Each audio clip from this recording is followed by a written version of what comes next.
Welcome to the third season of the Ashlars podcast. We are thrilled about our progress and, more importantly, grateful for your support and encouragement. We are going in strong with ever more energy and passion into the third season of our humble little initiative. That is, to show the true light of Freemasonry by being India's first and only podcast on Freemasonry. In this season, we continue to highlight papers by Indian Masons and showcase the wealth of Masonic knowledge and wisdom in India. Additionally, we will also shine some light on various other degrees beyond the craft, with a view to help Masons discover the true joy of being a Mason and expand their horizons. As a disclaimer, the thoughts and opinions expressed here are solely of the participants and do not represent any official positions, including those of any Grand Lords or constituents thereof. Best efforts have been made to keep the conversation on the level for brethren and non-Masons alike. And we were always interested in making sure that the journey of Freemasonry, the knowledge of Freemasonry, the wisdom of Freemasonry is spread across.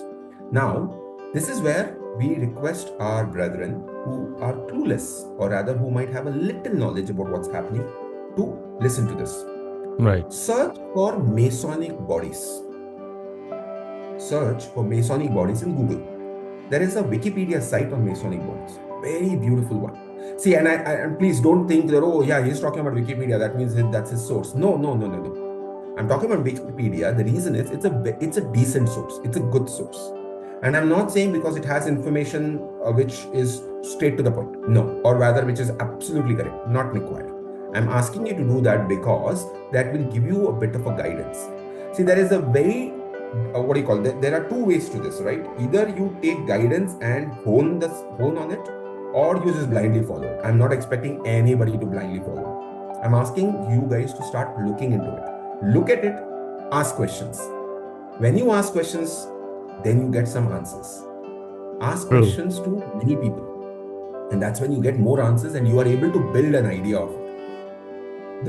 You can even chat GPT it right now and try to figure out what is it that I can do after being a Master Mason. I'm pretty sure they might actually come up and say, and this is something which I've always been saying before even AI came and gave you the answer. Spend time in the lodge. Right. See how you can help. Maybe administrative wise, maybe the way the lodge has to be prepared. Like for example, in today's date, Freemasons Hall of Bangalore, right? We ensure that when we finish our meeting, we take care of all our stuff kept back at its place. We keep all of those things. Yeah. It's very easy to just dump everything and walk off. Very easy to just leave the collars over there. We collect everything, we clean up that stuff and keep it because it is our thing. And that way we want to ensure that these things, because same thing goes for it. But after that also you need some time out to get understand. And also the aspect of looking at the temple as not just thinking like it's my little space, it's our little space. Because at least the temple in Bangalore is used by multiple different lodges, right? Renesh's lodge uses that temple. Even my lodge uses that same temple. So if my lodge has a meeting and we mess it up, who's going to come and clean it? Is it Renesh's lodge that will come and clean it? Why? Why should they clean up our mess, right? We clean up after we leave so that the next lodge enters and they have a pristine temple to work on. It's a temple. It's a place where we try to do the Masonic working, which is revered, right? Honor it, respect it, gain knowledge, move out. All right, so Renesh, I want to just bring up this line which is there on the Wikipedia page once you search for Masonic degrees, right, on it. So this line is really good. It's on that very page. It says, there are many organizations and orders which form part of the widespread fraternity of Freemasonry, each having its own structure and terminology. This is the important one. Each having its own structure and terminology. Do you want to expand on that, Dinesh? You know, every time somebody asks about this, right, I kind of always talk about the same. It's a very Gisapita old style of mine saying 10 standard ke baad kya? What after 10 standard, right? You have science, you have commerce, you have arts, you have computer engineering or whatever, computer science, you have chartered accountancy, whatever is there after your 10th and 12th standard grade, that expands, right? They each have their own way of working, they each have their own style of working. You go to an architecture student today. Day before yesterday, I was just watching a reel wherein they say that an architecture student during their review, which happens, right? How long do they sleep? One person said 0. I'm like, I was thinking that maybe he did 1 and 0 or 0 or 1 something here, but he said 0. I'm like, oh wow, that's so different. And that's reminded me of my engineering time when we were sitting with the drafters and sitting in front of the board and like literally pulling our hair. I said, where is this image? Why is it not popping up? The struggle is different, but it is a struggle. The end result which we have is beauty. Okay. Does it make me any different? No. Like, Not only that, Huh. as an engineer, if you were to go to an architect and say, "Hey, you're not an engineer. What is this? It's not engineering." Is that right? No. No, definitely. Exactly. That's the point. That's the one point which we have been trying to emphasize, and which I always tell everyone as well. Do not undermine somebody else like this just because they are not that much. See, remember your roots. Correct. But this entire stuff which we're talking about, and beautifully mentioned, right? Why I was asking our listeners to search for Masonic bodies is not because it has every information, but it has very interesting lines. And that is, there are many organization orders and they form a widespread fraternity of Freemasonry. The same way in your own lodge, you have a fraternity of various different type of folks. Your lodge, Shishir, your lodge has advocates, if I'm not wrong. There is an engineer from Bosch. There is a manager from Microsoft. There And are I'm people talking from all about over the all place. exactly. Like just imagine, there is even a businessman, there is even a politician in some of the lodges. There Yep. is even a titular role. What do you call emperor? Everybody is everywhere. There are rajas in our lodges. They're there. So it's widespread. And the same thing in Freemasonry, there are there are organizations which expands on that fraternity. Correct. And I'll add one more thing, just going beyond masonry, just to make it more relatable. I think we were talking about this earlier also, right? Think of it like this. Now, India, from an education system standpoint, there is CBSE board, there is ICC board, there is state board, right? What are these three boards trying to do? Essentially, what they're trying to do is educate people. Is it right for a state board person to call out a CBSE educated person saying that you're not educated because you're not from my board? I don't know what you have studied, but it's all crap. I love this one. I love this one. I used to always say this. This I used to say, honestly, I used to say this for anybody who comes up and tells us that this is a different type of Freemasonry, this is not exactly us. Until and unless the landmarks of Freemasonry are followed, Right. there might be some change of landmarks. You know that why there are changes of landmarks? Because the situation has changed. The world has changed. That's why the change of landmark happened. It is not removed and thrown in the dustbin. The landmark still remains the same. The 25 landmarks of Freemasonry, which Albert Mackey had written at one point of time, sometimes, in most cases, most of the Grand Lodges kind of adhere to that. And there, it's a beautiful one, very important piece is the Masonic order of the 3 degrees. And that is the emphasis of everything. Whilst there is no degree in Freemasonry higher than that of Master Mason. Please understand. Yeah. There is no degree which is higher than Master Mason.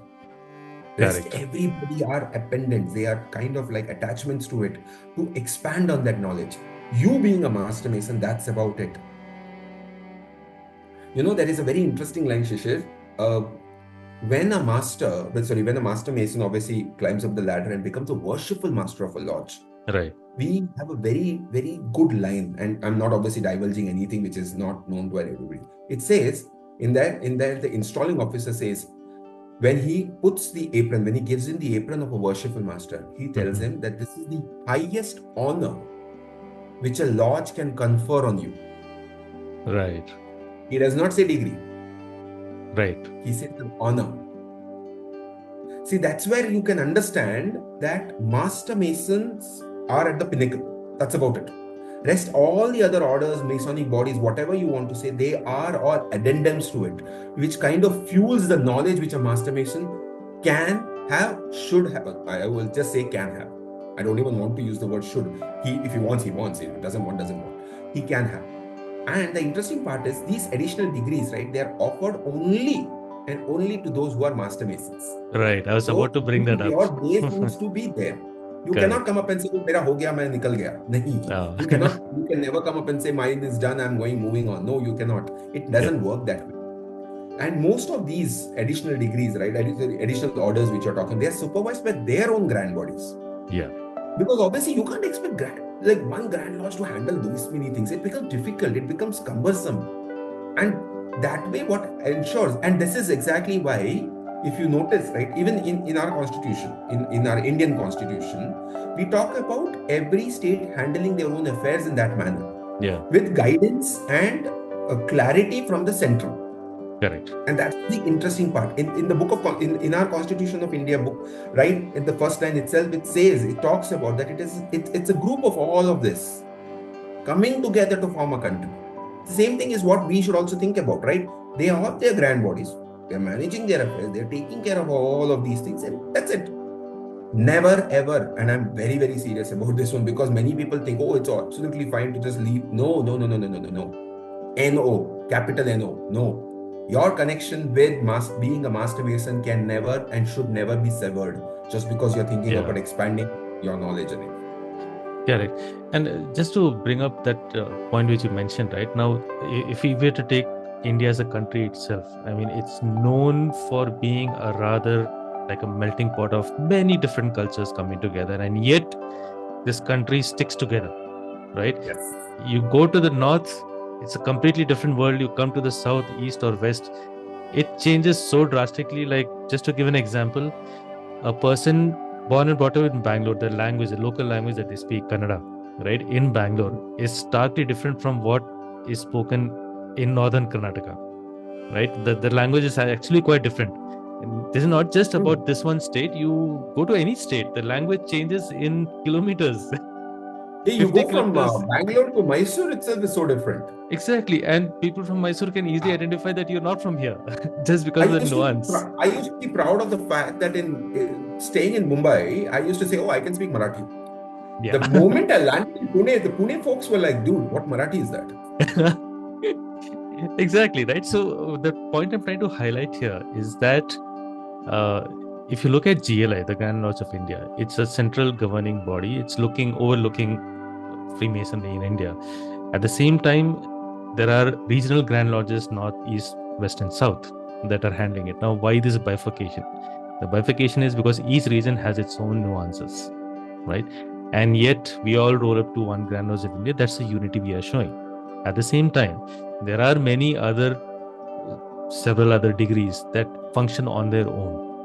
But again, going back to a central point of what? Furthering your Masonic knowledge. The knowledge is out there. That is the most important. Yep. The knowledge is out there. Go grab it. Take control of your Masonic career, and enjoy Freemasonry. Expand yourself on that. So, expand yourself.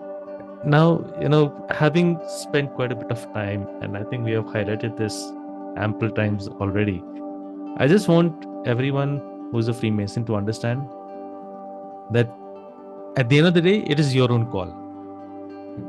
Do what you will, as long as your Masonic career is concerned, but do keep in mind that anything and everything that you might have as a question about Freemasonry can be answered. You just have to ask. You just have to approach a brother. You just have to do your own research. But it's beyond the streets of Delhi, like I put it. It's beyond the Arabian Ocean. It's beyond the Indian Ocean. It's a microcosm, a macrocosm, however you want to see it.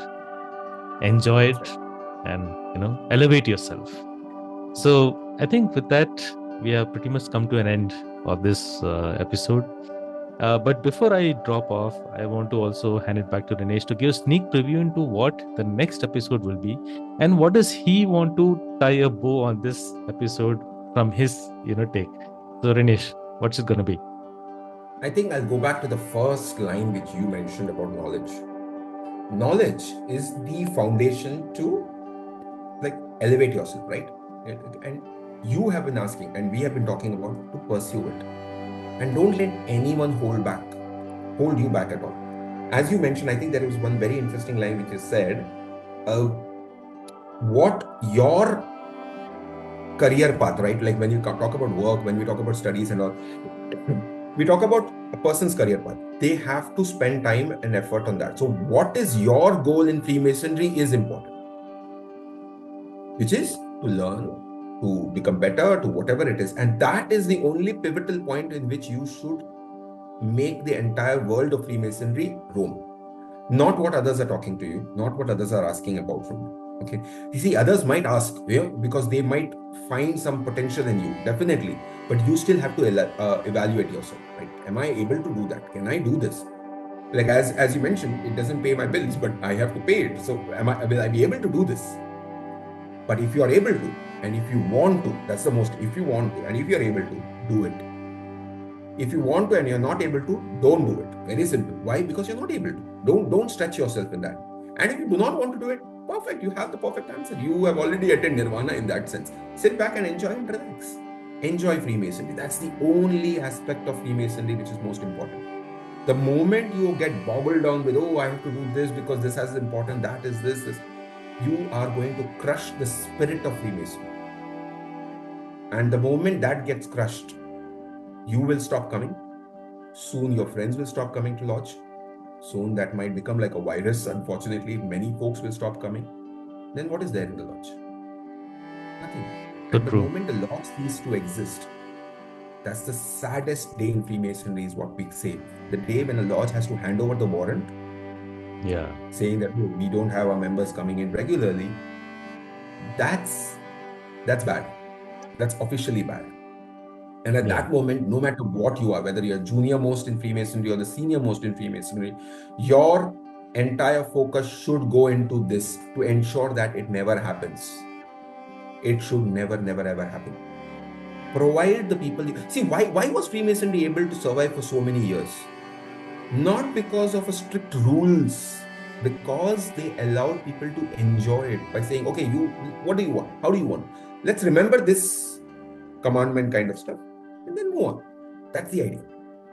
And just to further close this out, I'll just give something as an example. Okay, if you look at Shakespeare's works, his plays, his poems, look at it very deeply. Like literally look at it deeply. What is it? It is nothing but a very skillful arrangement of alphabets of the English language, A, B, C, D till Z. That's all there is to it. If you don't know your alphabet, you can't even write your own name. What I'm trying to highlight here is the importance of your foundation. You become a Master Mason, you might be very excited to join other degrees. Please stop. Spend some time being a Master Mason. Understand what your own lodge is all about. Understand what the craft is all about first. Then you think about expanding further. It's like a baby that is just begun walking and is excited at looking at people running and tries to run. What's going to happen? That child is going to fall flat on its face and hurt himself or herself. So don't be that over-eager Mason. Spend some time, understand the craft, understand your lodge, be involved in your lodge. There is a paper. That's very important. Just a shameless plug here. But I've written a paper called The Duties of a Freemason in a Lodge. It talks about what you're expected to do or what you ought to do in your first, second, and third degrees. Rinesh also has written papers on the same lines, so we could share that if you're interested. But the point is, be true to your roots, be stuck to your roots like anything. Be like a banyan tree, right? It has the main trunk that has its roots, but its branches also have roots, right? So be a banyan tree. It comes to Masonry, and you know how big banyan trees can get. So reach that pinnacle of character, of individual, of knowledge. That's what makes a person amazing. So with that, folks, I would like to end this right here. I think we have spent a lot of time. We have been very passionate. Wait 1 second, Shishir. What are we going to do? I think I was supposed to mention that, right? Yeah, so, go ahead. Yeah, so I think the important point is we have spoken about what these things are, right? Like there is something called Masonic bodies, there are something other stuff and everything. And this is a big task on both of us, Shishir and me, right? We are going to ensure that we explain you those Masonic bodies. If we have papers, we are definitely going to bring that in front of you, but we are going to bring that in front of you. We are going to talk about each of them so that it gives you a bit of a glimpse of what it means. See, it's difficult to explain everything because craft itself takes such a long time, right? As Shishir mentioned, right? You need to spend time in craft before you can think about others. You might also ask, oh, how long should I stay? There is no number for it. There are some folks who say that I have spent 20 years and I'm still not able to understand. So does it mean that I cannot join anything till 20 years? No. It's up to you. If you feel that you would like to start learning, there are times when you can do two parallel things, right? It's not like as if it's a 24/7 kind of a work which happens in craft. You go to a meeting, you learn something, you spend some time, you give it effort. You obviously join another order, you spend some time, you give it an effort. By the way, the most interesting part, just to let everybody know, it's only craft which meets regularly. All the other orders meets once in 3 or 4 months. They don't meet on a monthly basis. So please don't think that that's the case. But yeah, anyway, coming to the point, the next episode, we are going to start exploring what these are. We have already told why Masonic bodies exist. Now we are going to talk about what these are. And then we are going to start delving on each one of them, whatever is available in India. Awesome. So with that, folks, we come to an end. This has been a rather passionate episode, I would say. But I hope you enjoyed this. Feedback is always welcome and encouraged. And if you have any questions, reach out to us. The Brethren in your Lodge are always should be your first source as well, but we are also available to answer you. So yeah, with that, thank you so much. Have a good one. Thank you. And take care. Bye-bye. Bye.